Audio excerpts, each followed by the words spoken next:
আল্লাহু আকবার, আল্লাহু আকবার, লা ইলাহা ইল্লাল্লাহু আল্লাহু আকবার, আল্লাহু আকবার, ওয়ালিল্লাহিল হামদ।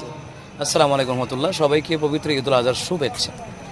ঈদুল আজহার শুভেচ্ছা। এই ঈদুল আজহার উপলক্ষে আমরা যেইভাবে পাগলপাড়া হয়ে কত শ্রম দিয়ে মেহনত করে আমরা কোরবানির পশু ক্রয় করেছি একটা ওয়াজিব আদায় করার জন্যে, এটা ইব্রাহিম আলাইহিস সালামের সুন্নাহ হিসাবে প্রিয় জিনিসকে কোরবানি করা, জান মাল করে কোরবানি করা।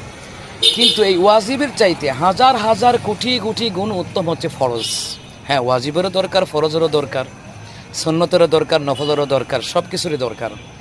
কিন্তু আমরা 5 ওয়াক্ত নামাজ যে ফরজ ইবাদতের জন্য আমরা কতটুকু কী করেছি, সারা জীবন ভর যদি আমরা ওয়াজিব আদায় করি তাহলে একটা ফরজের সমান হবে না। হ্যাঁ, আমাদের কোরবানিও দরকার, ওয়াজিব, সুন্নত, মুস্তাহাসান, সুন্নতে মুআক্কাদা, এগুলি সবগুলি দরকার।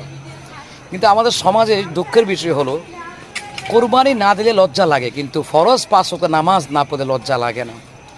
ঢাকা শহর বলেন, বাংলাদেশে বিদেশে কত কোটিপতি বলেন, কোটিপতি, বাড়িওয়ালা, পয়সাওয়ালা, গাড়িওয়ালা, জুমার নামাজ পড়ে না। কিন্তু কোরবানির দিন আজকে দেখলাম 5 লাখ, 7 লাখ, 2 লাখ, 3 লাখ টাকা দিয়ে গরু ক্রয় করে ফেলেছে, মহিষ ক্রয় করে ফেলেছে, খাসি এক একটা 30,000, 50,000 টাকা, 1 লক্ষ টাকা দিয়েও খাসি কিনেছে।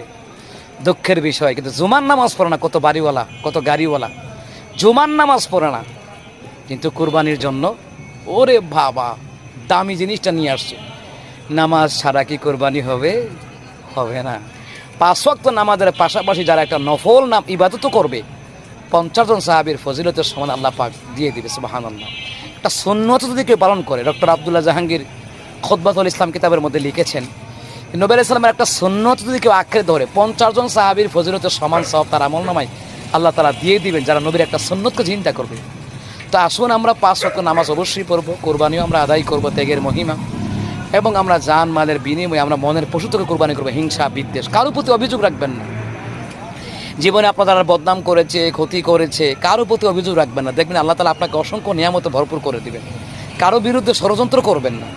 আপনার পাড়াপতি হিন্দু, খ্রিস্টান, বৌদ্ধ হোক, কারো প্রতি অভিযোগ রাখবেন না। দেখবেন আল্লাহ তাআলা আপনার যে কত দিতে নিয়ামত আল্লাহ তাআলা বাড়িয়ে দেবেন। কিন্তু যে যার ক্ষতি করবে আল্লাহ তার ক্ষতি করবে। এই জন্য পৃথিবীর মানুষ, আমরা দেশে বিদেশে যারা আছি, জীবনে কেউ কারো ক্ষতি করবেন না। কেউ কারো পৃথিবীর জমিনে কেউ কারো প্রতি অভিযোগ রাখবেন না। বলবেন যাও, আল্লাহর জন্য ছেড়ে দিলাম। এই জন্য আমরা মুসলমান হিসাবে, ওলামায়ে কেরাম হিসাবে দায়িত্ব আমাদেরকে হক কথাগুলি বলে দেওয়া।